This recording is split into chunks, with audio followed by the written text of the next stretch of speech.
Hi, I'm Alexa Fischer, and you're listening to or watching the Wishbeads podcast. Welcome. I am so thrilled because today I am interviewing an old friend of mine from undergraduate. We both went to Northwestern. His name is Corey Rosen. He is an author, an actor, a storyteller. He is also the host of the Moth Story Slam series in San Francisco. And today on the podcast, we're going to be talking about his brand new book, Your Story Well Told. His background as in theater and improvisation and his love of storytelling led this part of his career. And he's been a performer and a writer. Anyway, you can read all about him in the bio. But what I love is that he took his mastery of something that he's honed in over the years and provided so many amazing nuggets of information and inspiration in his book. I loved it. I hope that you do too, and I hope you check it out. And I'm actually recording this introduction after we did our conversation, and it was so much fun. So I hope you will enjoy even the energy of just two old friends getting together online and reconnecting after so many years. Isn't that, and I think another reason why I was so thrilled to feature Corey in his book is because stories, oh my gosh, they have the power to change everything. The story you tell yourself changes how you see the world. Hearing someone's story brings you together closer to understand their humanity, their perspective. Stories can heal. Stories can take you to faraway places. And as you enjoy imagining a story unfold in your mind, and yet so many people feel that they don't know how to tell a story. And I think that in the wish beads journey, in the making your wish come true journey, telling your story is such a powerful component. Because of course, when you see and imagine your life as if you're living your wish, that's a story that you can reinforce and tell yourself and tell others uh, until you make that a reality. I also think that sharing the story of your wish is a very powerful part of the wish work journey. I can't remember which day it is in the wish work, but you tell your story out loud. You tell your wish out loud. And what a better way to share that wish than with a story. So in today's podcast, you are going to get some practical tips in addition to hopefully enjoying just the energy of Corey and I chatting because he's so great. But I do hope that if nothing else, you will check out his book. So be sure to check out CoreyRosen.com, and wherever you buy books, check out Your Story Well Told. But let's just dive into the podcast, and thank you for listening and watching. Without further ado, here's Corey.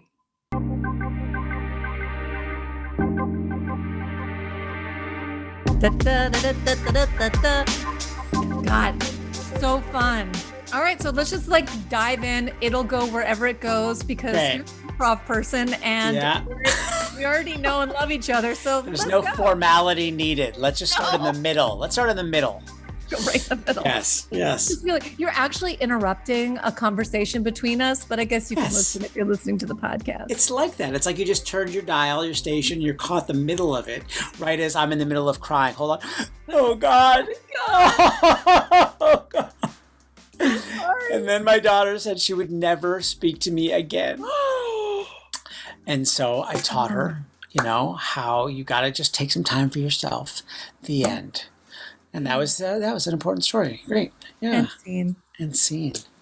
And then roll the opening credits. Yes. Just like the Academy Awards. Come, welcome to the show. It's the Wishbeads podcast. People are already a little confused. Yeah. Yeah, so confused. But I'm so happy because Corey Rosen, before we even say one more thing, I want you to know that you are someone that if I think your name or say your name or picture your face, I smile. That's the truth. And can I, in full disclosure, 100% the same. You and I go back to, it's the first it's definitely the first semester of my college experience, if not the first like week of my college experience. But we crossed over. We met each other. We were in a Michelle play. Citron's Michelle Citron, right? Right? Yes, I pulled yes. that name out. We were It was both RTVF. We were both in yes. Michelle's class. Yes, radio, TV, film people, radio, TV, film at Yeah, Northwestern yeah. University. But also Just So Stories, which was for our freshman year, we did an adaptation of Rudyard Kipling's Just So Stories. Do you remember that we were in Yes, together? I do. Now it all came back. Yes, where we were sort of film people, but who also had this little theatrical streak in us and liked to put the make-em-ups on, a little playmaking. Yes. And what was so unique and special about that experience too was that you and I were part of not just like being in a play, but it was playmaking. Like we were helping with the adaptation with this very small, fun, little bit insane team of other creative people who just brought us in. These older, upperclassmen who brought us in to help figure out how do we tell the story of how the elephant got its trunk and Corey, I haven't thought yeah, about that in a billion years. yeah. Just So those you and I have stories. been creating things Wow. for a long time. So even though we have not hung out, spoken, done anything in a while, you've always been there. I've always been there. And now here we are. And here we are. Yeah. And I'm so, so honored to have you here. I'm so excited to talk about your new book, Your Story Well Told. I think it goes without saying that stories are such a powerful way to not only communicate who you are, your personality, to reach out and connect with people, but it's also, I think, such an critical component to making your wish come true Mm-hmm. and being able to really articulate what you see, feel, and then bring other people on board Yeah. with that feeling, with that journey, with that vision. And so, oh, I love all of it. And I Yeah. adore you. And it's so fun that you wrote a book and I was just like, I can't stand it anymore. This is how we're going to have to connect for this Yes. podcast. It's good. And the work that you're doing, I can just also speak to the importance of wishes, the importance of dreams, aspirations, and hopes, and how they connect to the experience that we're having right now. It's like it's so important to have space in our heads and minds for the world that we want, or the self that we want to be, or the goals that we want to accomplish. And I think that where the kind of hybrid crossover with storytelling is our present moment, is what is my now, what is my here and now, and seeing our own realities and then connecting them also with our pasts and our futures. So the idea of what, I think good storytelling is, and the importance of storytelling is like, we're all storytellers, or everyone's constantly telling a story to make sense of our world, of what just happened or what happened a long time ago. We put them into stories to tell to our moms or our kids or our friends or our, postal worker, whoever, that we're just like connecting and communicating through those ways. And there are ways that I think when we analyze or look at how we can tell stories better, we find that it goes beyond the anecdote, beyond the thought, into what you were just saying in terms of like the wish and what's the world I want to make, or what's the me I want to be, and how can my story have another chapter and lead to that. Yeah. Oh my gosh. I love all of that. And I want to talk about so much about all the tactical things that you outline in your book, which are so useful. But I also am so fascinated with the stories we tell ourselves. Yeah. And the way that we can either craft a story in our mind that lifts us up and mines the treasures of our experiences and, the why behind it and how it's impacted our life and created who we are. Or we can habitually hold that space of telling a story that kind of keeps us feeling stuck and scared and all the things. Yeah. But we'll save that part second because okay. I really, can we get into that? Because I would love to talk about that. Yes, I'm super into that now. Yeah. I think we're in this crazy year that has really made us wake up and actually have to go dig deep and say, well, what kind of survival skills am I going to need to navigate this, to hold all of this collective grief and overwhelm and pain, and make meaning of it, and then still keep going, and keep living and keep dreaming and staying hopeful and giving back and all the things. But I think what I've encountered with people with this whole wishing business, and also based on my previous, decade of experience teaching people about confidence and communication skills, is that some people have concepts where they're like, I can't tell the story. I'm not a good storyteller. So that's number one, the story they're telling themselves about themselves. Yeah. But can we just begin there for people listening or watching and saying, like, I know, like, stories are, I love hearing a good story, but I'm not a good storyteller. Yeah. Can you just address, let's just start there. Totally. Let's start with the simples of like, what is a story, and what's the difference between like something that happened and a story of that. I think that's an important concept for people to understand. Just because something happened to you doesn't mean that it's a story, or the way you're telling it isn't a story just because, my son got mad at me and we took a walk in the woods. That's not a story. That's like something that happened, right?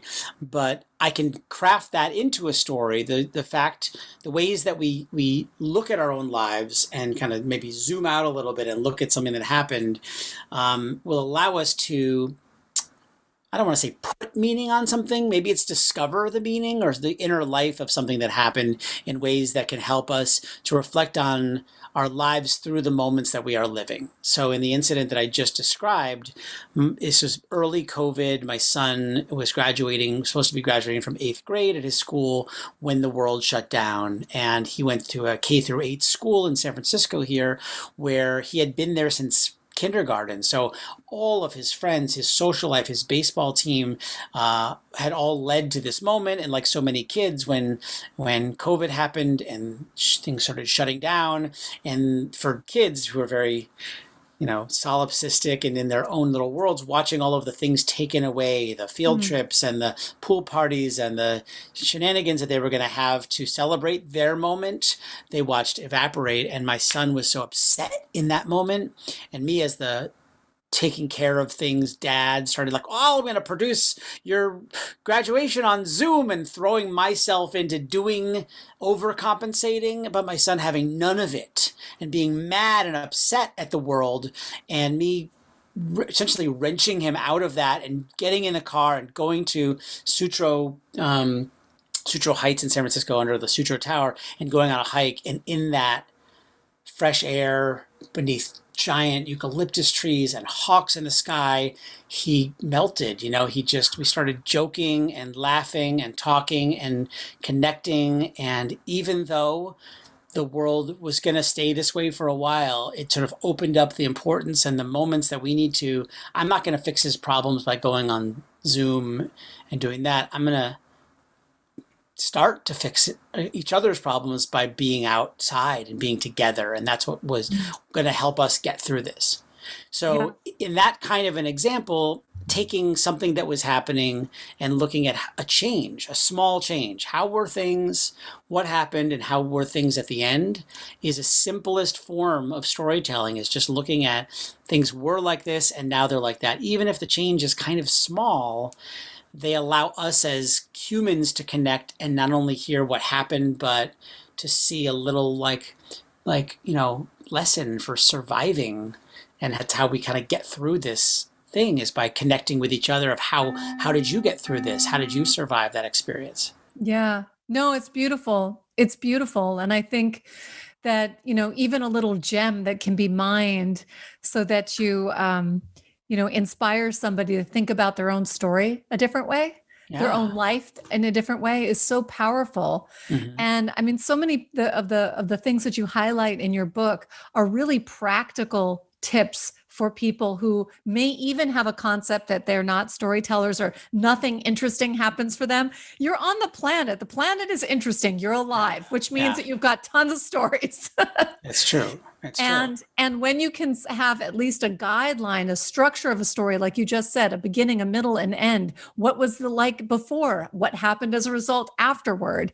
That gives you a place to just reflect. But what advice do you give for people who really feel like they don't know the difference between just saying what happened, like a laundry list of what happened, versus finding a moment. How do you help them identify something that is story worthy? Great, great question. And this is, I'm going to maybe kind of put this back on you in terms of like your own life. When we think about like a story, like maybe in reaction to the one I just told about my son and taking a walk and that sort of thing, like, did that remind you of anything in your own life in any way, any part of it? Yeah, definitely. I'm a huge believer of the power of nature. And I can't remember the name of what you highlight in your book. It's an actual thing that's like, I can relate, or what is the phrase? That reminds me of the time. That reminds me of. Okay. Yeah. So I totally had this. I mean, I knew that from your book. I didn't remember the exact title. And the minute you talked about taking a walk in nature, I have a huge connection to the redwood forest. We go camping there. We go to a special spot in Northern California. And I actually recently wrote a children's book based on my connection to the redwoods. Like they have, and I'm reading a book right now about the hidden messages in trees. Yeah. So like already, even though I always, try to tell people when someone's listening, just be present. Don't make it about you. Don't make it about your story. Yeah. On the flip side, even your story is like, that reminds me, nature is a huge teacher for me. Nature is a powerful force that is here to guide us and support us in invisible ways that we don't understand. Yeah. And I think that everybody listening to this, probably the same thing happened to them. In some way, we hear something, it makes our imagination, our memory, whatever, connect to something else. The redwoods, camping with our family, some moment in our life. And that to me is a big learning for me about where stories come from, which is the idea that they're everywhere. They're atoms in the air all around us. And it's about connecting, finding, identifying, capturing, and essentially exploring those.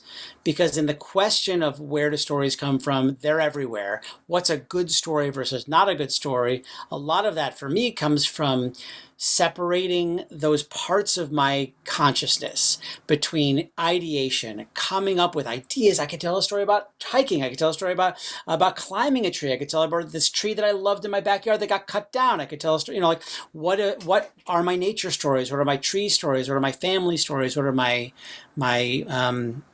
COVID stories, whatever that is, and not limiting ourselves to what's a good story and what's not a good story until we kind of have that bucket of possibilities.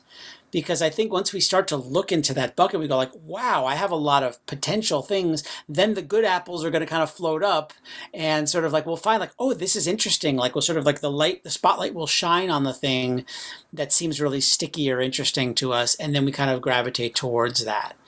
So I think that a problem that a lot of writers, creators, storytellers have too is not everything is story worthy. Not everything is needing to be told. But I think that there are elements that kind of transcend your individual. This thing happened, but it also allows us to have perspective and some sort of universal outlook on what does this reflect back on me, or how I got to be who I am, or why I'm the way I am, or how we're all alike in some way. Absolutely. And it's, I love listening to stories. I'm a huge fan of the Moth, which is why I love the fact. And so I want to talk about the Moth and your involvement. Actually, before I have so many things I want to talk to you about, but let's take a moment, because in my courses, I always talk about the Moth as a resource. So if you're interested in understanding what makes a good story while also literally falling in love with people, you just hear so many amazing stories and understanding that everybody has this unique lens. And if you want to build this powerful muscle of empathy and connection, just listen to the Moth. Yeah, it's true. But so I often use it as a resource to say, just go and hear structure and in so many different ways. Whereas and I love the difference between this. So you could look at TED Talks, but TED Talks actually have gotten so scripted, so measured, so contained that they tend to be very information influencer worthy. And they resonate a little bit less with me because of that than the tagline, which is true stories told live without notes. And I love the energy of that. And it's not to say that people, as I know you know, haven't especially the sort of higher up on the Moth rung you get, haven't really crafted those stories. But the idea is that it's a live, shared, theatrical experience Yeah. where the discovery of that and the telling of that and the looking for the right words is happening in the moment. And that realness, people are so afraid of that, but that's actually the stickiest, most delicious part of hearing a story. Yeah. So just take us back a little bit to talk about how I know, anyway, take us back to your first connection with the Moth and then, sort of how it has evolved.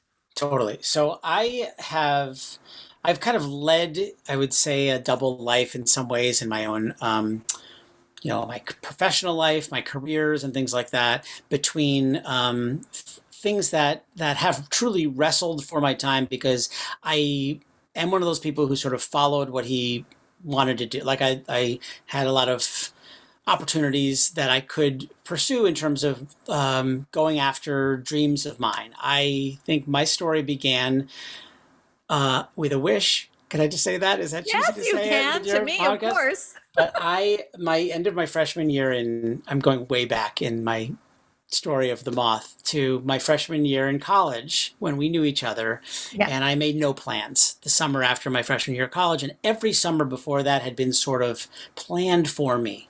I had gone to camps or experiences, internships or things like that had been sort of planned for me. And this was the year that I had planned nothing. And I came home and promptly got fired from the job that I had sort of lined up, which was to be a postal worker, like a temporary postal worker. I failed the driver's test. Oh my God, Corey. Not that easy to drive the truck on the wrong side the first time. Not so easy. That's hard. And so I worked the rest of that summer in fast food. And while I had some interesting experiences, certainly story-worthy, I decided that summer I'm going to make a dream list for myself. What are all the places I might want to work someday in my life? Because by having a vision, having a thing that I might want to do, it led me down the path of going for them, because it's the kind of cliche of like, you're not going to get it if you don't go for it, you don't look for it, you don't try for it. And I ended up getting an internship and ultimately a job for Lucasfilm in San Francisco, which is what brought me to California, and working on the Star Wars movies and all those things that I kind of loved growing up. So I had this job that I loved, but I never got away from this part of me that liked kind of my own creative arena. So improvisation and plays and performing was always a part of that. So the double life that I had was sort of working kind of behind the scenes on movies, big blockbuster movies, but also sitting in cafes and making up stories with my friends, because I kind of wanted to be a writer, but I was a little bit lazy. Like I would see the blank page and the cursor and I'd be like, I got nothing, because I would just look at it and everything would be a bad idea. But I could get on a stage or at a cafe with a friend and make up something, and it would be brilliant and hilarious, and it would just come out of thin air. And so that was kind of where I found a creative home. Yeah. So when the Moth started doing shows out of New York and started doing these kind of local story slams where like anybody could go and get on stage and tell those stories, having been a fan of the radio show and the podcast, I also went, and I found that it was for me this crossover of being myself, telling my own stories, and all of the things that I kind of knew and had developed by being an improviser and that kind of thing. So doing the Moth led to me hosting the Moth, and so now I'm the host of the shows here. So I now, get to sit on stage with storytellers who are just people from the audience. I mean, the format that we do is like an open mic, a story slam, where anybody can get up there. And some of them are people who have crafted their stories and really develop and work on it.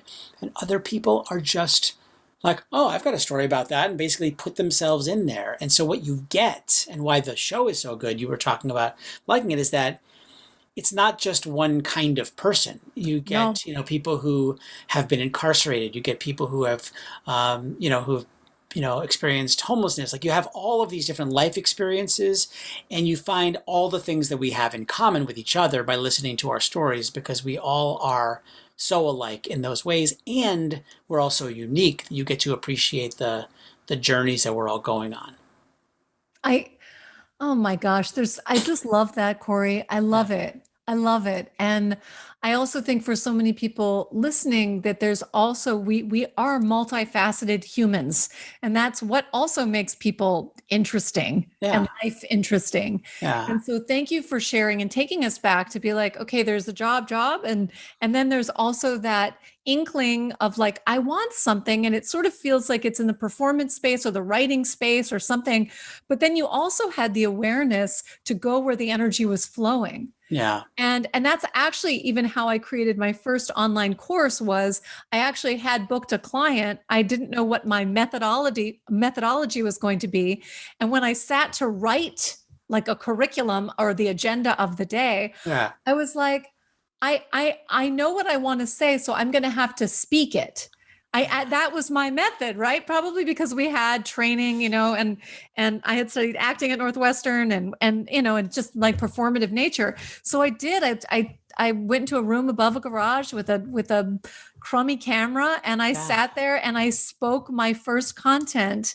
I just spoke it. So tell me about that, because I subscribe to that idea as well, which is that thinking things out loud comes out different than when you're sitting down and writing it down. Yes. Like does that, you tell Well, me that's you know what? I'm so curious to ask you about this too, because for a very critical thing about, and you write about this in your book where you're like, if you record yourself, you just know that there's the accountability, at least your phone is listening, right? And for me, which is so funny, I mean, actually now in this day and age, everything is listening. So, especially if your name is Alexa. So, which is insane. So that's a side note. Although you can ask me any question and I probably have an answer. You do. That's so funny. So yeah, oh my God. But for me, when I was making videos, I knew I had my outline of what I wanted to talk about. So the key points, and my way, I call them thought bubbles. And for you, you've got this great little visual reminder with, and so many of the techniques that you're using, I just absolutely love. But for me, these thought bubbles are like stories. They're points that I can see in my mind, and I don't script anything, because if you're scripting something, you're trying to act. And most people are not good actors of themselves. So there's this artifice. No one can remember all those words anyway. But if I knew the principles of what I wanted to convey, that would be important. But the real game changer for me was when I really understood who I was going to help and who the imaginary person was on the other side of that lens that I was speaking to. And then automatically, it didn't become about me anymore. I wasn't self-conscious because I was totally focused on saying something to them, and almost in that real-time way being like, do you get it? Like, and that's, I think, part of our background as performers, that giving and receiving on stage or improv or whatever, it's a very active thing. So you're not actually sitting there in a room above a garage, talking to a little lens, trying to remember what you want to say, feeling like a jerk sometime. I mean, my first courses took forever to make. But now that muscle, because you do it over and over and over and over again, it's really feels like, ironically, I'm talking to my students. I'm talking to somebody. And that way it makes it so much easier, and there's so much more freedom, because I can hit those points while allowing for the natural, I don't know, those pauses, the natural pauses that one has. And so conversely, when people watch the videos, they feel like they're actually talking to me, the same person that you would meet in real life. Why? Because it becomes a muscle where you feel more and more comfortable to be yourself.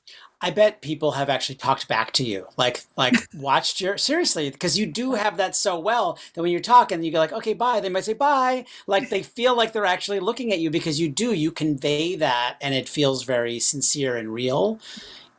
You're sort of contrasted with what you were talking about TED Talks that can feel very scripted and monologue-y. And I think that's really the difference when you're talking about storytelling in terms of as a communication exercise, that you can practice your story and deliver it perfectly and feel so false that even if you do it 100% right, the person listening to it is going to feel like you're not talking to me, you're telling the story. Whereas if you are telling it to a person, like you are, when you are talking to a camera, but you're talking through the camera to a person that you're imagining, or if you're talking in a job interview, if you're talking to on a first date, or you're talking to a relative and you're telling a story that you've told 100 times, tell it to them and it will come out differently. And the way that it comes out will be authentic to you and your experience in your life.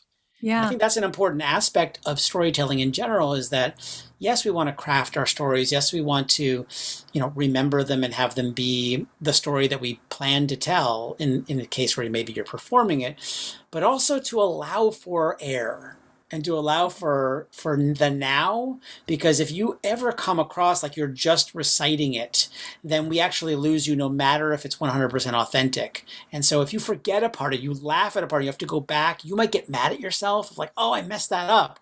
But actually it's what makes us remember that you're really here. Real. Oh, completely. And I think that, just look at the popularity of reality television, which between you and me and all my entertainment friends isn't really real. But but the idea, is that we actually want to feel that connection. We want to feel the realness. Yeah. And I don't want to name any names, but I did go to, Oprah Winfrey's Super Soul sessions and had an opportunity to see some amazing speakers. And one came on the stage, not going to mention who, and I was so disappointed because it was so scripted. Yeah. It was so rehearsed. Every pause, every cross the stage, and I was like, give me a break. I have seen you on camera 1 billion times. I know how you speak. This is a facade. Yeah. And we don't have time for facades anymore. Yeah. We want more. We want you. So even if you sneeze or you scratch your nose or you forget what you want to say, it's that amazing moment. And I remember one time I was doing a play at the Mark Taper Forum, and John Spencer was in it. It was just a cast of the four of us. And something happened and the lights went on in the theater. Like all the lights went on. Yeah. And all of a sudden we're on stage in the middle of the play, and we all kind of, and of course it's LA, if it's like an earthquake or if it's something, it's just weird. So we had to stop and acknowledge it. Yeah. And then all of a sudden the audience was like, what? And you could feel the electricity of like, what is happening? Yeah. And John took a moment, and to get us back, we all looked at each other, and then John just took ownership of the moment and said, and I think he checked in with the stage manager to make sure that like nothing really bad was happening and we all had to evacuate. Yeah. And then he stopped and he looked at the audience and he said, this is the joy and privilege of live theater, because we don't know what's going to happen. And he said, and I was just like, oh, this is fun. Like, this is fun. Yeah. and then, when he talked to them and he made sure everything was okay, it's like, okay, everything is good. Let's take the lights down, and the house lights down. He looked at us and he was like, he sort of checked in. He's like, let's take it from, and we picked up which line we were going to take it from. And then zoop, we were back in the play. And I was like, oh, I love that. I love that. And I'm sure the audience did too. Because they just saw something that wasn't supposed to happen. Look, we love accidents. We love teetering on the edge of fiasco. We love anything could go wrong. That's a great place to be. It's totally great. It's totally when you great. Go up to give a story or to tell a speech or whatever it is, and you mess up and you laugh at yourself and you do that, you make us like you more when we watch you recover and be okay, because guess what? We've been there too. Yeah. And it's going to be okay. And we don't have to take ourselves so damn seriously all the time. Yeah. So that isn't to say don't prepare or don't be ready. But the thing is, be in the moment, that when things are going to happen, be okay being okay. Be okay with like, that's not how I thought it was going to go off. And I'm still okay. I'm okay. Yeah. Now, this is a perfect segue, because one of the things that I also so appreciate about your book is how much preparation, how much reflection, to really create a story that then feels fun to say in the moment. The preparation is everything. It's one of the reasons why I created Wishwork, because I do believe that your wishes do require some work. And I think there's this false notion that people believe that great storytellers, they were just born that way. This brilliantly crafted story with this beginning, middle, and end just sort of trickled off their tongue in the moment. Maybe. But really great storytellers have flexibility, but also have done the mining, the reflection, the polishing, or the testing. Yeah. And so talk to us a little bit about why you really emphasize in your book and in your work why you do need to work on your story to make Yeah. it great. Totally. There's that thing that happens where like you just, whip off a story, you call your sister, this funny thing happened, you tell it, and it's like, oh my gosh, that was perfect, that was amazing. And then you tell it to somebody else and it sucks, right? Like, what happened there? Like, that was totally terrible, right? And you realize that there is the beginner's luckness of like in the moment and the reality and the beauty of telling, experiencing, retelling it and reading the face of the person you're telling it to and reading their smile and their head nods and their social cues that they're giving you and having it be great and then having that experience where like it just didn't work that time. And that is the work of storytelling, which is that if you do want to craft a story and you want to tell it in a good way, it's about treading that line, which is the idea of being so prepared and then being ready to take the script and turn the script over and not read it. And I see that all the time. I mean, at storytelling shows, you see these people who are, dear hearts, like they have prepared a story and they have written it out, and you see them with their typed up, printed out notebook paper, and they're sitting there like they're cramming for a test, and they're just reading their story over and over and over, and they're just reading it like it's going to stick in their brain. Yeah. And they get up on the stage and you watch them start their story. It was a dark and stormy night, and I'm standing in the middle of the Houston airport waiting for my flight. And then they forget what comes next, and all of the artifice goes, and they just go, all of a sudden you see the real person, and you hear the audience go, it's okay, you got this, take your time. And you watch them remember, and then they just start to talk, and then it's like, oh, good, that person's gone, now they're just being them. Yeah. So getting back to what your point was, I think that there's a line in between, which is the idea of be prepared and be prepared to be unprepared. And the crafting of a story for me is to find what are the beats of the story. Like, what is the pathway to lead from the opening line to the closing line? Where do I want to go and what do I want to hit along the way? And while you might fall in love with some of your phrasing and your wording and the ways that you tell it and the ways that it really sinks, hits home and sinks in when I say it that way, also allowing for it to still be you. So I think that combination of having a plan and allowing yourself like, oh, I got a laugh there. I can take a pause there. I can react to that laugh. Or I didn't get a laugh there, and actually I'm kind of running out of time. I'm going to speed up a little bit. Allows you as the storyteller to be nimble, to be flexible in the moment, and to let the story be as authentic in each telling of the story as it is the first time that you told it and you really crushed it that first time. Yeah. And I see that with students that I work with, like when I teach storytelling classes and workshops, and sometimes the story will come out great the first time, and I'll observe, or the class will observe, that part didn't really add anything to the story or not. Like, let's look at the parts that do add to the story and let's focus on the parts that are really good and like, yes, and those, like build up those parts of the story.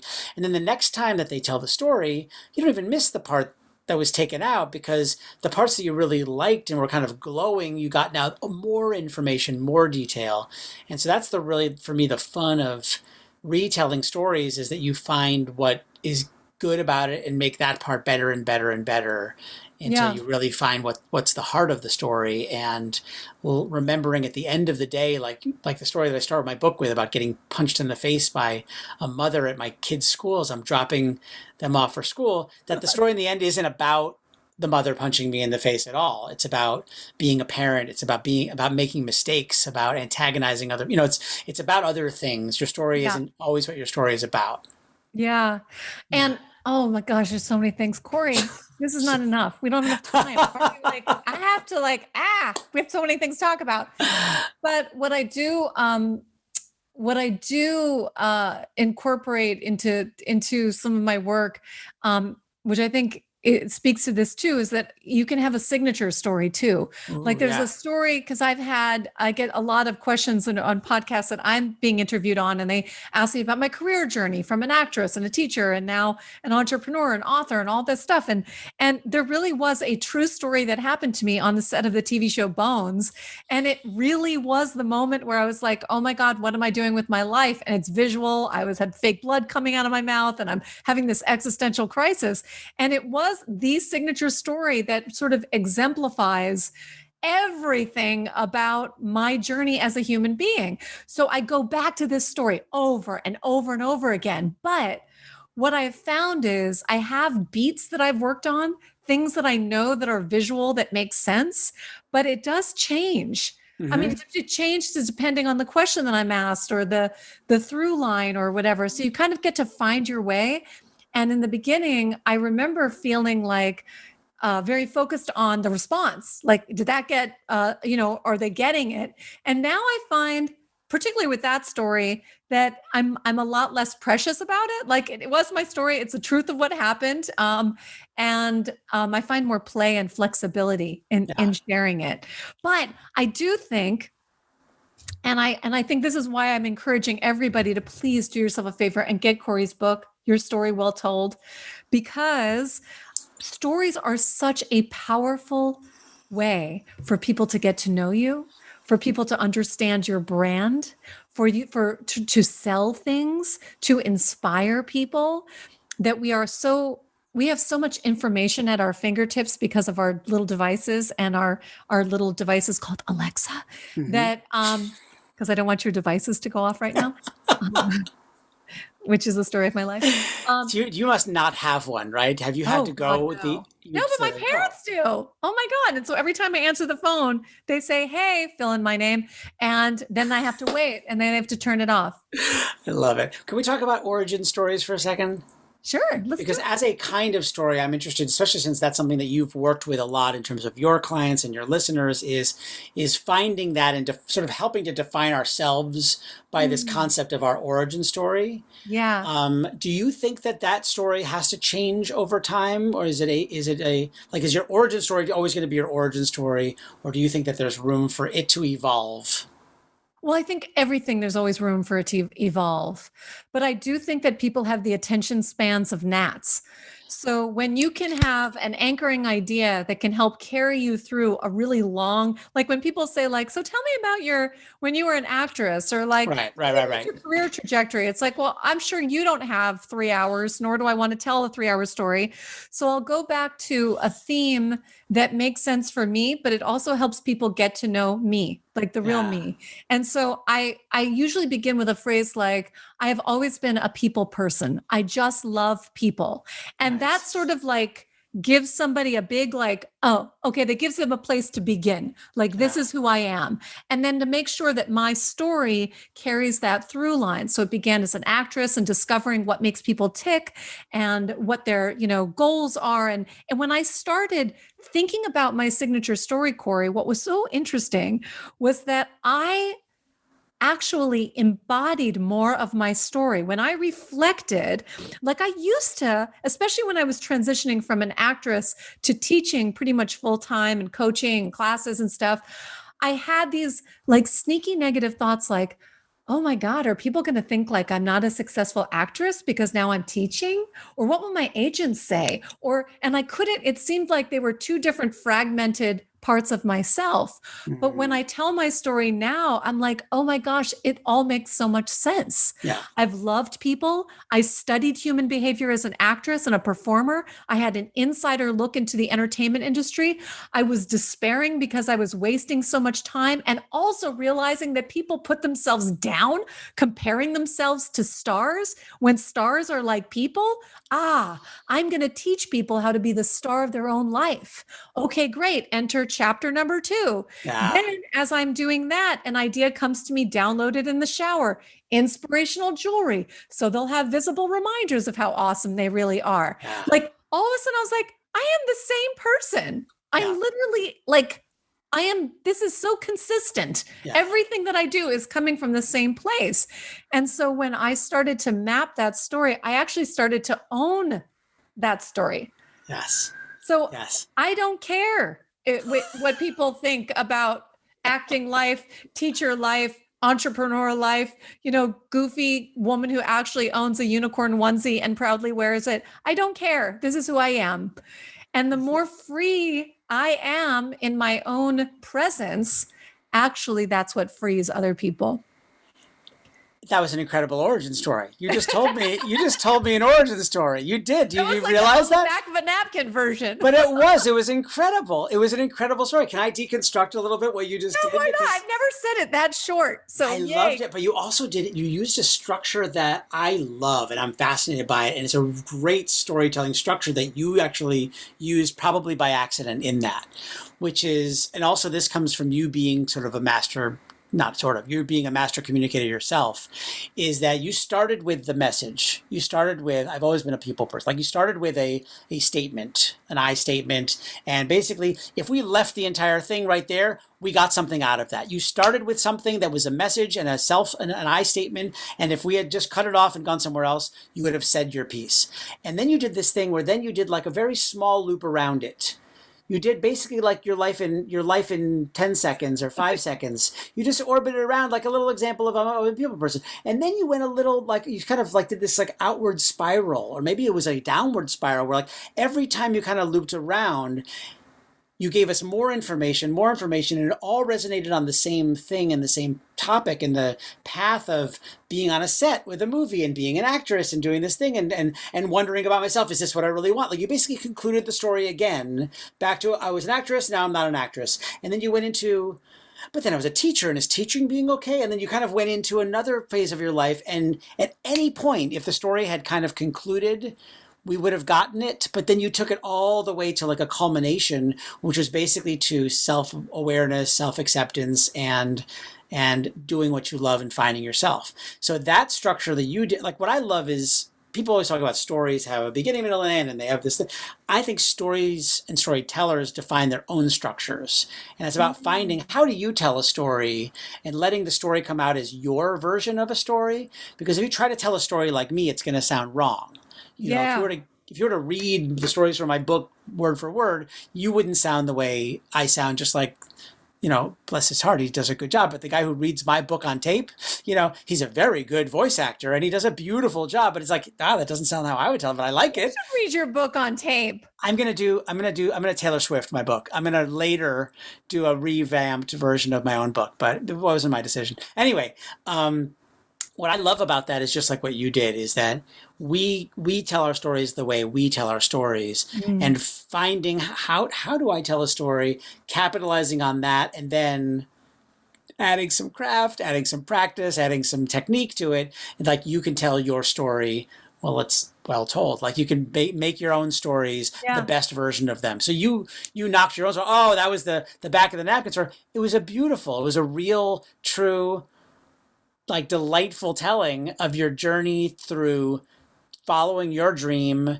doubting yourself, rediscovering yourself, and then rebuilding yourself from the pieces that you had planted long ago. Oh, well, I love that deconstruction. Yeah. And I thank you for I did that. No, yeah. I love it. I absolutely love it. And I think that now we're in a space where it used to be this sort of signature thing where it's like, I can see myself doing a TED Talk. But now we have like Instagram Lives. We have Zoom calls more than we can even fathom. We have... you have YouTube, you can stream this, you can Clubhouse, you can talk, you don't even have to be on camera. Yeah. There's so many different ways in which you can begin exploring story and finding your story. And when people look at videos or hear you do your story slams, or, they can so easily say, oh, it's easy for them. They're easy. They're naturally talented at that. But you and I both know that we've been doing this for years, decades. Yeah. So everything, I think it was Malcolm Gladwell that sort of put it out there, that it takes 10,000 hours to become really, competent at something. And so I just think that, practicing in these low stakes situations, using your structure as like a way for people to have a game plan do the work and see, and then really don't make it about you, but who you're going to help as a result of you putting that story out into the world. You know, your audience. I think it's such a incredibly powerful tool, and it doesn't matter what business you're in, or if it's just for your family, not even just, if it's to empower your children, to help a neighbor, to be kind to a postal worker. You know, we're here living this human experience. And I believe that if we can connect with other people's stories, then they're humanized. Then we realize that we're all in this together. So I totally agree. I mean, one of my recent students was a hospice worker, and working with people, you know, dealing with, confronting, and being in, acknowledging the end of their lives, and hearing their stories, and then sharing her stories with them and the experiences that she's had transitioning people. And so in some ways it's work for us. Telling our stories can lighten the loads that we're carrying, but they also help us to make sense of the stories and the world that we're experiencing around us. And when we can understand our stories and tell our stories better, then they become memorable for someone else to then retell our stories. So if you're a grandparent and you want your kids to remember your stories, like, it's important to tell them their stories and to tell those stories and get them out, because that's how we remember the people that matter to us. Oh, so good. Yeah. Corey, tell everybody how they can, I mean, yes, I've said it like 5 million times, but Your Story Well Told is available where you can buy books. So go buy your copy, but also, what are the other ways in which people can connect with you and learn from you?